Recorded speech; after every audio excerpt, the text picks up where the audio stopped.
경기 화성병 출신의 더불어민주당 권칠승 의원 나오셔서 질문해 주시기 바랍니다. 존경하는 국민 여러분, 우원식 의장님과 선배 동료 의원 여러분, 정조대왕의 개혁 정신이 살아 숨쉬는 경기 화성병 출신 국회의원 권칠승입니다. 최근 대한민국 경제의 성장 엔진이 꺼져간다는 걱정의 소리가 많습니다. 주식시장은 환호하고 있지만 실물과 민생경제는 많은 어려움을 호소하고 있습니다. 중소기업, 소상공인, 자영업자들은 최고 수준의 폐업률에 힘들어하고 있습니다. 게다가 중국의 무서운 추격과 추월 속에 미국의 부당한 통상 압력까지 겹치면서 대한민국은 이제 혁명적 혁신 없이는 생존마저 장담할 수 없는 어려운 상황입니다. 민생과 실물 경제가 받쳐주지 못한다면 자본시장의 호황도 지속하기는 어려울 것입니다. 대한민국의 100년 대계를 위해 혁신이 필요한 시기입니다.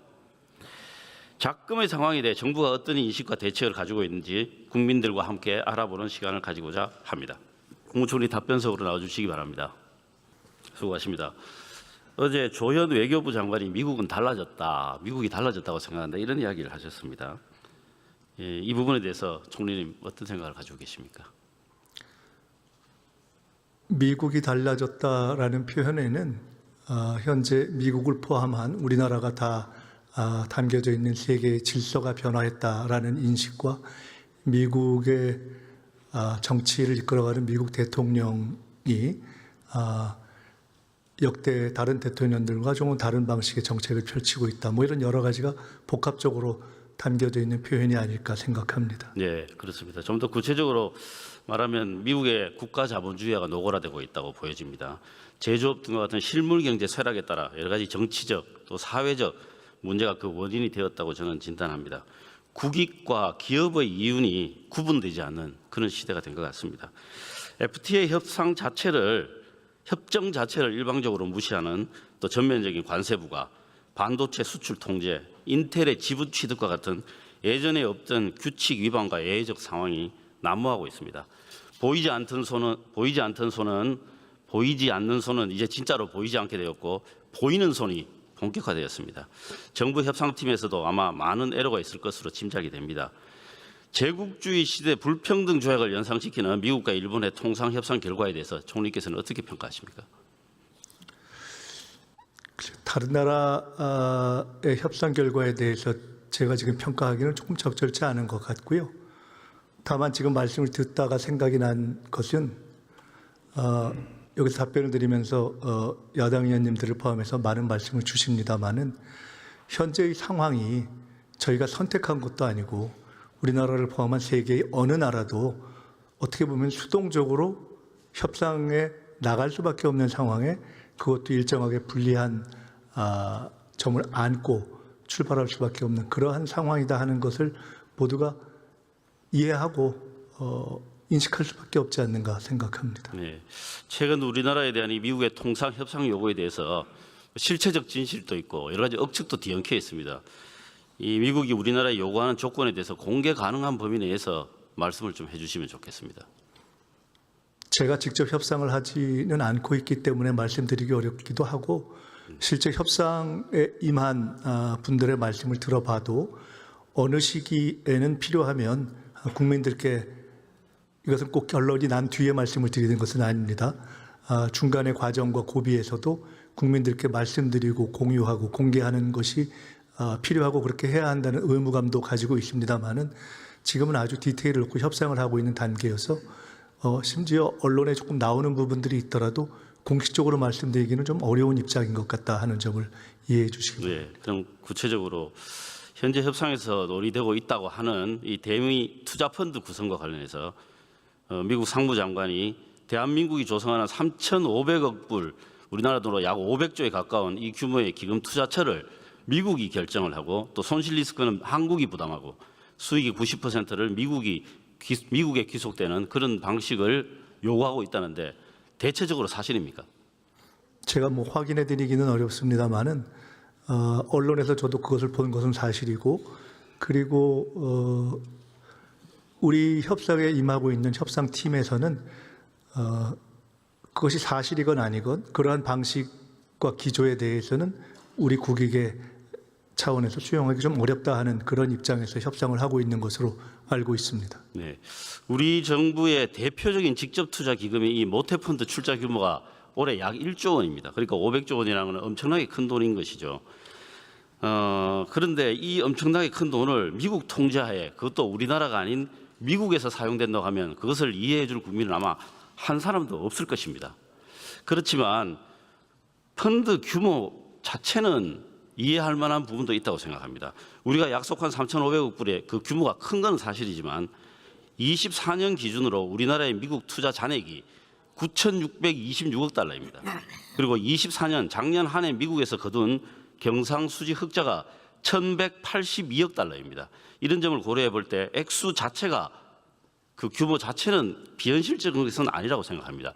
총액에 대한 이 총리의 의견은 어떠십니까? 1,500억을 마스가 프로젝트, 그다음에 나머지 2천억 불을 반도체라든가 원전, 에너지 등등을 포함한 우리로서도 전략 산업에 해당하는 부분들로 설정하는 것이 원래 우리 협상팀의 기조였던 것으로 알고 있습니다.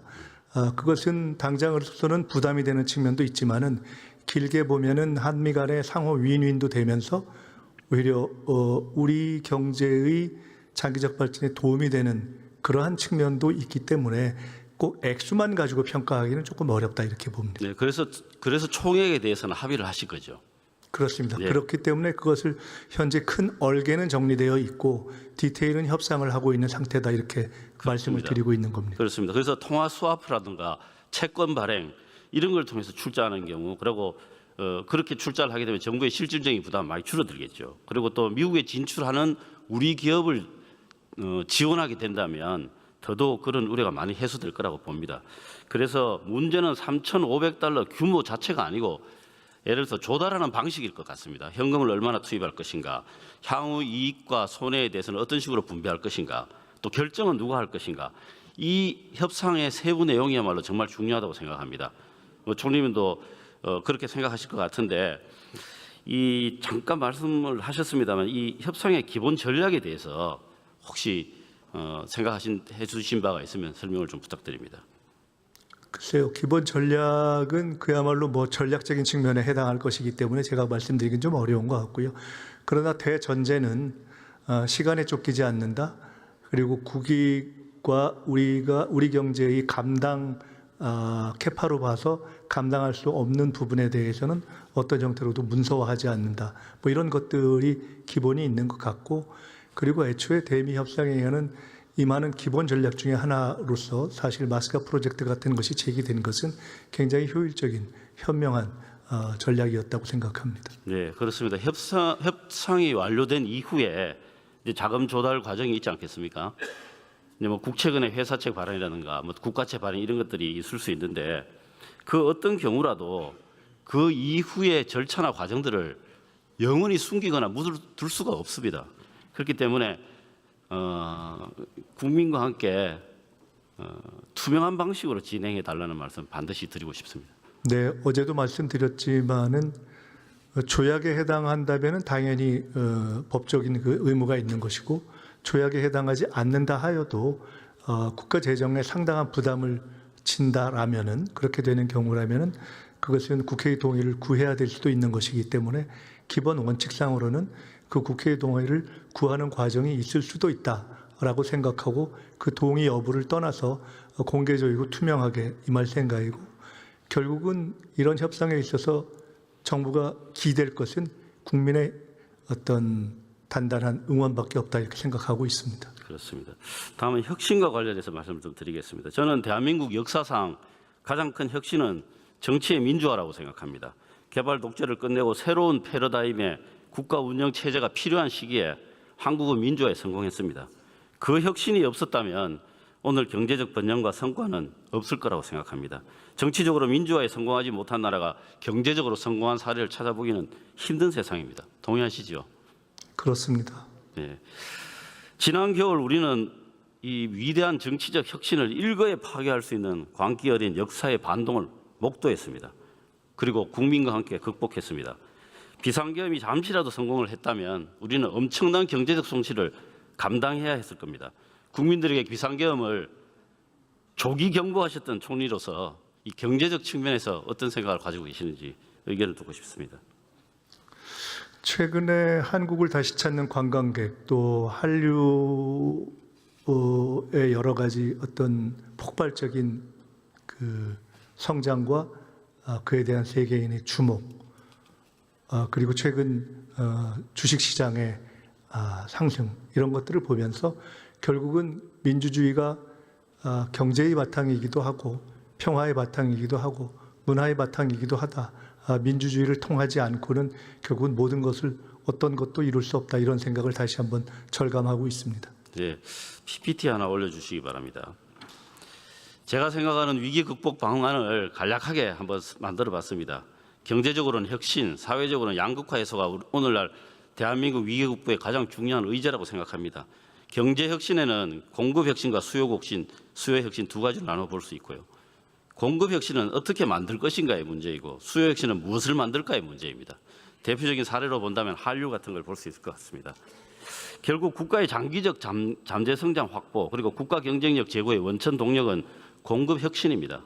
공급 혁신은 자본과 노동의 더 효율적인 조합이고 종국적으로 기술 개발에 의해서 실현됩니다.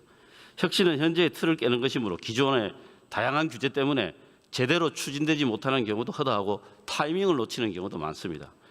중국은 최근 각종 데이터의 광범위한 활용으로 AI 기술의 격차를 벌이고 있습니다. 오늘은 대표적인 사례로 의료 데이터에 대해 한번 제안을 드리고자 합니다. 향후 우리나라를 먹여 살릴 주요 산업 중 하나가 저는 바이오 산업이라고 생각합니다. 그렇지만 이 의료 데이터에 대한 사용에는 많은 규제가 있습니다. 법적, 기술적, 윤리적 아주 다양합니다. 개인보호, 개인정보보호, 감형처리, 기관별 표준화, 또 활용 절차 등등 여러 법이 중첩되기도 합니다.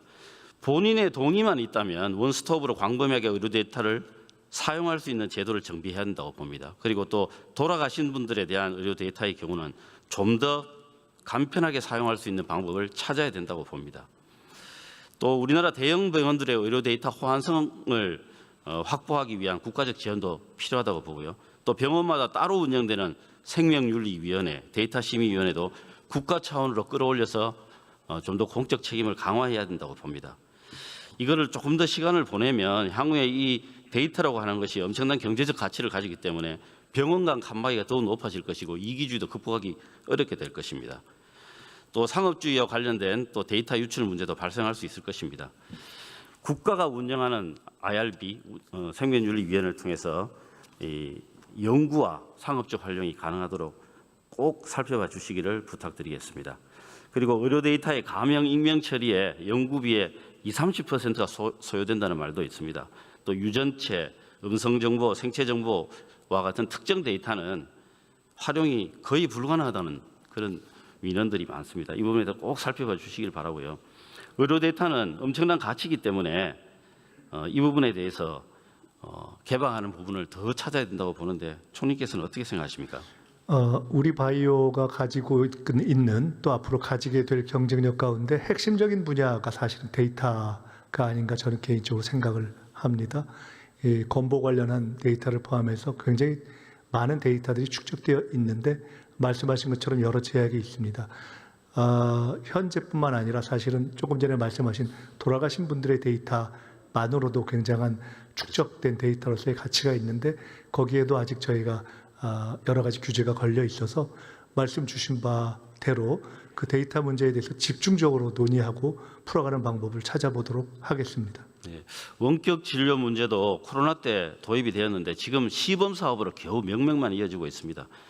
이 시범 사업에 대규모 투자가 있을 리가 만무하죠. 이 부분에 대해서도 꼭 살펴봐 주시기를 바라고 국회에 여러 법안들이 나와 있습니다. 꼭 한번 찾아주시기 바랍니다. 다음에 화이트 이그젬션 문제에 대해서 말씀을 드리겠습니다. 미국은 화이트 이그젬션 같은 방식으로 핵심 기술 개발자들에 대해서 근로시간 예외 규정을 도입하고 있습니다. 뭐 미국이라고 해서 다 좋아하는 거 아닙니다. 가끔 좋은 거 있잖아요. 근로자들의 업무 성격과 환경 이거 다 천차만별이지 않습니까? 첨단 기술 개발에 첨단 기술 개발자나 고액 연봉자들의 경우에 업무 특성상 노동 집약적인 근로 영역이나 또 제조 기반의 전통적 근로자와는 사실 다른 특징이 분명하게 존재하고 있습니다. 이제 기술 개발에 인생과 회사의 명운을 걸고 있는 이 벤처 스타트업 관련자들에게는 특별한 제도가 필요하다고 생각합니다. 이 부분에 대해서도 검토해 주시기를 부탁드립니다. 네, 검토하겠습니다. 다만 고소득 또 고숙련 노동자들에게는 또 들에게만 그렇게 특정하게 딱 이그젬션을 하는 것이 갖는 또 여러 가지 문제가 있어서 신중하게 검토하겠습니다. 네, 한번 봐주시기 바랍니다. 그리고 노동구조, 양극화 해소 관련 노동시장 이중구조에 대해서 말씀드리겠습니다. 노동시장 이중구조는 양극화 주범 중에 하나입니다. 사회 문제로 주로 취급이 되지만 경제 혁신에 있어서도 아주 중요한 요소이기 때문에 말씀을 드립니다. 노란봉투법도 이중구조 해소를 위한 정신이 저는 숨어 있다고 생각을 합니다. 대안으로 지금 고려되고 있는 우리 민주당 대선 공약이기도 했습니다. 임금 분포제, 혹시 지금 정부에서 어떻게 준비하고 계신지 좀 설명 부탁드리겠습니다. 네, 임금 분포제가 문제 의식은 조금 전에 의원님께서 말씀하신 여러 가지를 담고 있지만은 사실은 아직 국제적으로나 또 학술적으로 딱 정리되어 있는 개념으로 지금 또 그 제도로서 정돈된 것 같지는 아직 않은 단계입니다. 그러나 거기서 담고 있는 취지에 따라서 우리가 다양한 분포의 그 임금 관련한 정보들을 충분히 공개함으로써 그것이 여러 가지 임금 격차를 시정하는 데 도움이 되도록 하는 방향으로 가야 한다라는 문제의식은 명료하기 때문에 저희들이 국정 과제를 논의함에 있어서도 그것들을 구체적인 실무 진행 상황에 지금 포함되어 있는 것으로 제가 알고 있습니다. 계속 챙겨가겠습니다. 네, 수고하셨습니다. 기재부 장관님 답변서로 나와주십시오.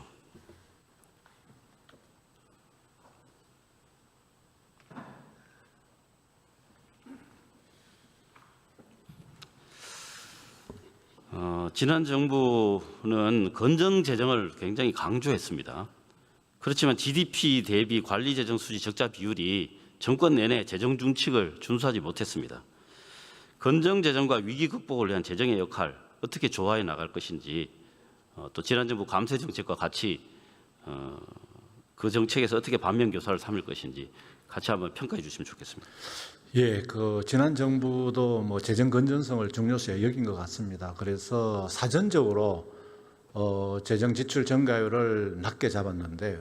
결론적으로는 높아졌습니다. 왜 그러냐 하면은 그 재정 지출이 너무 낮다 보니까 의무 지출에 투자하고 나면 오히려 재량 지출이 마이너스로 돼야 되는 그런 겁니다. 그러다 보니까 R&D라든지 성장을 촉진시켜야 될 부분에 투자가 오히려 적게 이루어지다 보니까 그게 악순환의 고리로 가서 세입이 또 줄어듭니다. 그리고 또 성장률이 더 떨어지고 하는 이런 악순환의 고리로 갈 수 있기 때문에 저는 우리 정부는 새 정부 들어서는 지금은 시대가 대전환의 시대다. AI 대전환의 시대. 그리고 글로벌 경쟁이 얼마나 치열합니까? 이 과정에서는 한국이 선택과 집중을 통해서 글로벌 경쟁력을 가질 수 있는 AI 대전환, 그리고 초혁신 경제로 갈 수 있는 기술 아이템에 지금 투자하지 않고 단기적으로 재정 건전성을 유지하려고 하면 장기적으로 더 큰 그 재정 건전성 악화를 가져올 수 있다. 그래서 저희들은 투자할 부분은 과감히 투자하고 또 아낄 부분은 과감히 아끼고 그리고 성과가 나는 재정 운영을 통해서 오히려 중장기적으로는 분모, GDP를 키워서 재정 건전성이 더 확보되는 그런 정책 전환을 하겠다는 말씀을 드리겠습니다. 선택과 집중에 성공해 주시기 바랍니다. 네네. 그 배임제 포함해서 경제 형벌 합리화 지금 TF 하고 계시죠? 네네. 예, 저는 이제 당 TF 단장을 맡고 있는데요. 이 경제 형벌 합리화 필요성에 대해서 평소 생각하시는 의견을 좀 말씀해 주십시오. 예, 여러 가지로 이제 기업들이 저희들이 경제 형벌을 보니까요. 단순하게 예를 들자면은 그 축산 차량에 GPS가 고장 나서 운행한 경우도 이게 형사벌을 취하더라고요. 이렇게 너무 과도하게 기업을 얽매인다든지 또 우리 국민들을 과도하게 하는 부분은 맞지 않다. 이래서 저희들이 전반적으로 한 6천여 개의 그 경제 형벌을 전반적으로 검토를 해서 부당하게 또 단순한 고의 중과실 없이 선의의 과실로 그런 부분에 어떤 위반이 있다 하는 경우는 가능하다면은 시정토록 하고 또 그리고 또 그런 경우는 경제별로 해서 과도하게 기업 투자 심리를 끊는다든지 또 기업하려고 하는 또 의욕을 끊는 그런 일이 없도록 저희들이 경제 형벌을 전반적으로 점검해서 아마 9월 달에 1차적으로 국회 법안도 제출하고 또 준비가 되는 대로 계속해서 한 1년 안에 30% 정도는 적어도 저희들이 개선토록 하겠다는 말씀을 드리고 그중에 이제 배임죄도 포함되어 있습니다. 근데 이제 배임죄의 경우 합법적 경영 판단이라고 하더라도 이 정상적 판단이 아닌 경우들이 있습니다. 네. 또 그 반대의 경우도 있고요. 우리가 제도를 개선하는 게 영악한 자의 부당한 이득을 우리가 보호해 주는 게 아니지 않습니까? 네네. 그런 일이 발생하지 않도록 그 부분도 면밀하게 좀 봐주시기 바랍니다. 예, 그렇게 하겠습니다. 네, 수고하셨습니다. 다음 중소벤처기업부 장관 답변석으로 나와주십시오. 예, 차관 대리 출석에 있습니다. 예, 오랜만입니다. 차관 승진 축하드립니다. 감사합니다. 우리나라 금융 제도 중에서 이제 벤처와 핵심 기업 투자를 담당하는 회사로 크게 보면 신기사 그리고 창투사 이렇게 있죠. 예, 그렇습니다. 그런데 이 두 기관이 감독 기관도 다르고 법률 소관도 다 따로따로 돼 있죠. 그래서 저는 이 비효율이 굉장히 크다고 보는데요. 이 지능 정책과 규제 정책이 서로 혼재되어 있는 바람에 저는 뭐 비효율이 굉장히 많다고 보는데 어떻게 생각하십니까? 예, 일단 두 제도가 설립 목적과 운영이 상이하지만 민간에서 보실 때는 이원화된 제도이기 때문에 혼선이 있으실 수도 있을 것 같습니다. 특히 창업자 연대 책임이라든지 상장 기업에 대한 투자 제한 등에서 양 제도가 차이가 있기 때문에 관계부처 간의 긴밀한 소통 협의가 필요하다고 생각됩니다. 네, 근데 긴밀한 소통 협의가 잘 안 되잖아요, 해보면은. 그래서 정부 조직법 개정할 때 개정한 이후에 이제 특히 이제 금융위가 업무 조정이 있으니까 이 부분에 대해서 좀 세밀하게 다시 조정할 수 있도록 그 의견을 정리해서 좀 제출해 주시면 좋겠습니다. 예, 정부 간의 협의에 따라서 조치하도록 하겠습니다. 그다음에 CBC 제도인데요. 사실 이 CBC 제도가 도입되는 게 정말 천신만고 끝에 도입이 됐습니다. 잘 아실 겁니다. 이 당시에는 도입 자체만으로도 큰 의의가 있고 힘든 일이었는데 이제는 이게 실효성 있게 움직일 수 있도록 제도의 디테일을 보완하셔야 됩니다. 한 가지만 제가 예를 들면 지금 현재 펀드별로 외부 자본 40% 규정이 있지 않습니까? 예, 그렇습니다. 이 부분은 총액으로 바꾼다든가 뭔가 좀 투자가 더 자율적으로 될 수 있도록 바꿔야 된다고 봅니다. 그래서 이런 부분에 대해서는 그 해당 부처에서 좀 목소리를 세게 내주시기 바랍니다. 예, 저희 벤처 투자 시장 규모를 40조 원까지 높이겠다는 국정 과제를 가지고 있기 때문에 민간 투자 활성화가 필요한 상황이고요. 현장과 업계에서 제기되는 사항들 잘 수렴해서 관계기관에 전달하도록 하겠습니다. 네, 수고하셨습니다. 자로 돌아가 주십시오. 존경하는 국민 여러분, 잘 달리던 대한민국이 제자리 걸음을 하고 있다는 경고가 곳곳에 나타나고 있습니다. 멈추면 그 대가는 국민들이 치르게 되어 있습니다. 대한민국이 혁신으로 다시 한번 달려갈 수 있도록 정부의 분투를 촉구하고 우리 의원님들